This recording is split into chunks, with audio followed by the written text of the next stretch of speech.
So the purpose of this video is twofold. One is to remind you of the graphs of several important parent functions, and the second is to talk to you about how those functions can be shifted and moved around and modified a little bit.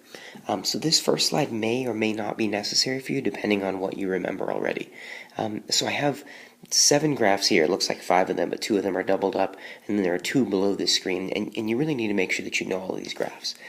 So for this first graph up here, the black function, this black parabola, I really hope everybody recognizes that as y is x squared. Right? The red graph, on the other hand, is y equals the square root of x. Right? And these are basic graphs. Right? An x squared graph will always look like a parabola that's like this, and later in this video we'll talk about how it gets shifted. The square root of x function will always look like this. It won't always be centered at the origin, but it will have that shape. Right? Moving on. In this next graph over here to the right, either pause the video or think to yourself, what are those 2 functions? This should be something you know from previous classes. Well, the black function is the cubic function, y equals x cubed. And the red graph is effectively the inverse of that, which is y equals the cube root of x. Right? So again, these graphs might not always be centered at the origin, but that's what they look like when they get shifted and moved around. This next one down here in the bottom left is sort of silly. This is the graph of y equals x. On the other hand, it's not silly. Linear graphs are really, really important. We need to make sure we know those. The one right next to that, everyone should recognize as the absolute value graph. The one right next to that, I hope we recognize as the basic rational function 1 over x. All of these are graphs that you should have memorized. You should know when you see any one of these functions what the graph looks like. There are 2 other ones that I would add to this list, and those are the basic sine and cosine graphs. So once again, I hope you guys remember which of these is which. In case you've forgotten, the black graph here is y equals sine x. We know that that's the case because the sine graph is supposed to start at the origin and go, up and down from there. We contrast that with y equals cosine x, which hopefully you remember starts out up at 1 and sort of goes downward in both directions. So these are the parent functions. There are 9 of them that I listed here in total. Graphs that I expect that you will know, graphs that you have memorized, graphs that you can work with. In the remainder of this video, I intend to talk about how we can modify these graphs and how we can work with them. The first of those modifications that I want to talk about are the translations. In other words, shifting a graph up or down, or shifting it left and right. And I'm going to talk a little bit more in detail about how these things work, so this may not be something you've ever heard before, so make sure you have your brain turned on for this. So this first section up here in blue talks about how we translate functions vertically. And what you probably remember about that is that it's this.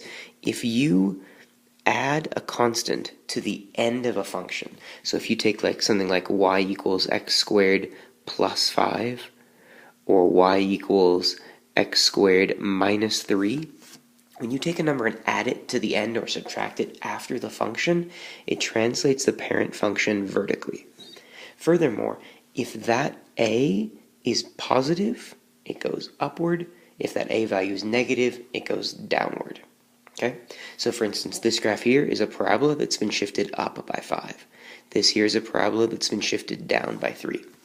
Okay, in the next section, if you have that constant and you add it inside of the function next to the x, in other words, y equals x plus 5 squared, or y equals x minus 3 squared, making that modification inside next to the x means that it's actually going to be translated horizontally. And this is where things get weird. You actually go left if it's positive and right if it's negative, which feels kind of backward to us, right? And in this section, I don't want to take a lot of time for this, but I want to explain why. I actually want you guys to understand why this happens, because I think it's really important. I want you to think, let's think about this one up here. If you had y equals x squared, and that was balanced, right? If you were sitting there and you just said, hey, look, everybody, I have y equals x squared, and everything was right with the world, everything was nice and balanced, and then some crazed lunatic put a plus 5 on this side, would that equation still be balanced? Well, in some sense, no. If y equals x squared was balanced, putting a plus 5 on the end is going to imbalance it. The way that it could be balanced is if y compensated by going up by 5. Putting a plus 5 on this side means y could go up by 5. That's why putting a plus 5 on the end causes y to increase. Putting a minus 3 on the end causes y to decrease. Now let's look at what happens in the next situation. If I had y equals x squared, just sitting here minding its business, x squared, everything's nice and balanced. And then again, that same crazed person puts this plus 5 inside here next to the x. That thing is inside next to the x. In some sense, there's nothing y can do to compensate for this, right? The only way to fix this problem, the only way to balance this, is for x to decrease by 5. And so that's why putting a positive number inside here, putting a positive number in, causes the graph to shift to the left. Putting a negative number in here, x can only compensate by going up. X increases by 3, causing the graph to move to the right when we put a negative value in there. I know that took me a little while to explain, but I wanted you to see why that happens. Okay, I have one quick example of us doing this. We can do both these translations at the same time. I could ask us to sketch the graph of y equals x minus 2 minus 5. So I want you to take a minute to think about how this is shifted up/down, and then how it's shifted in a left/right direction, and then look at graphing that thing. So pause the video and do that. So hopefully you recognize, because of the minus 5 at the end, my graph is shifted down by 5 units. And because of the minus 2 inside, this is going to be shifted, again, sort of in the quote-unquote opposite direction, to the right by 2. So that means my graph, we said, was shifted to the right by 2, down 5.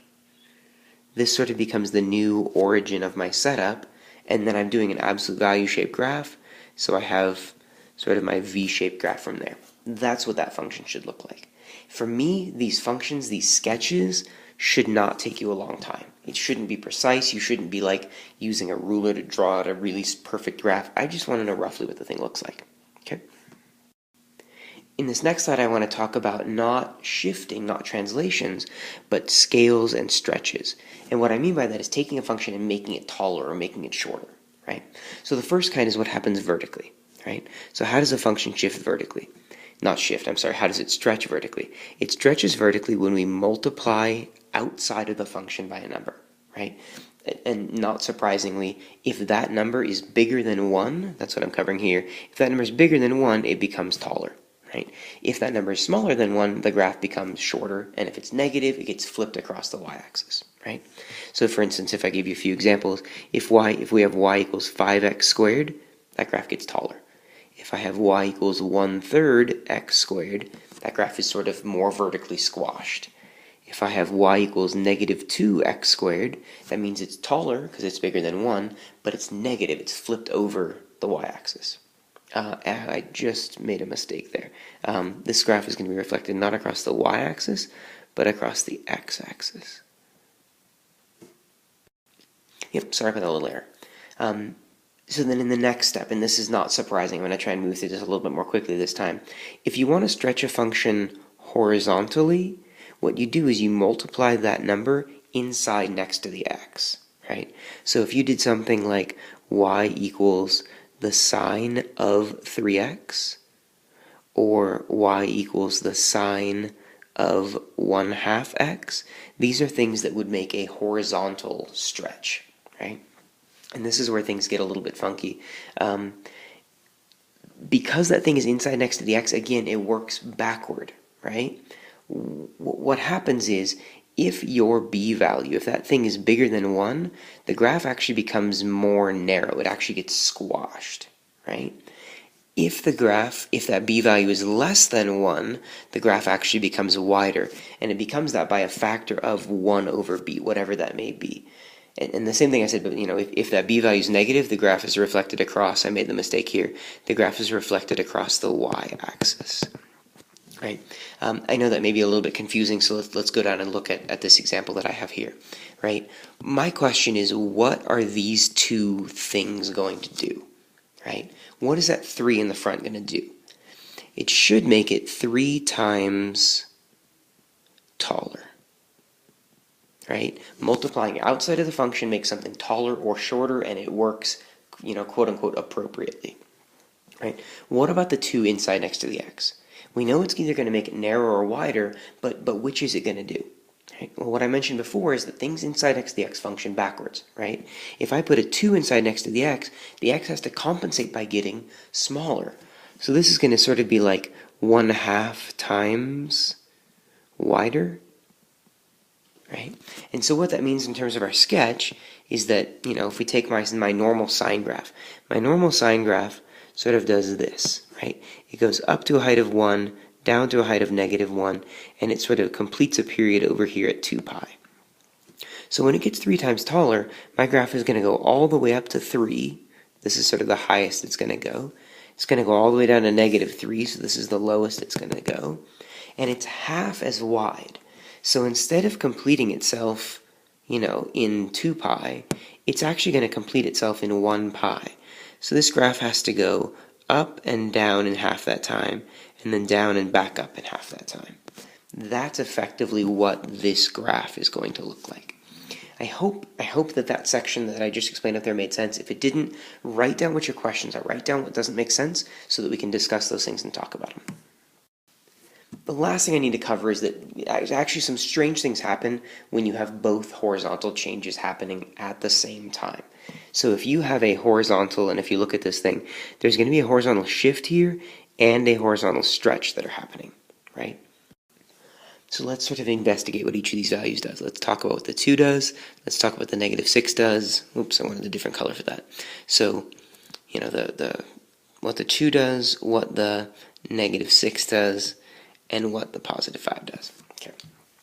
So the +5 is easy, right? All of you should be able to talk to me about that, right? What does the +5 do to this graph? Okay. It's going to cause my graph to shift up 5 units. Okay. The 2 is actually also fairly simple, right? What is the 2 going to do? Right? Well, that's multiplied next to the x, so it's going to be some sort of a horizontal scaling, right? Specifically, this graph is going to be 1/2 times narrower. And, we could debate whether that should be narrower or wider. The reality is it's a half, so it's actually going to be sort of squashed horizontally. The question is, what does the -6 do? Our initial feeling is that the graph should move to the right by 6. And the right part is correct, but it's the 6 part that's not right. I want you to sort of think for a minute.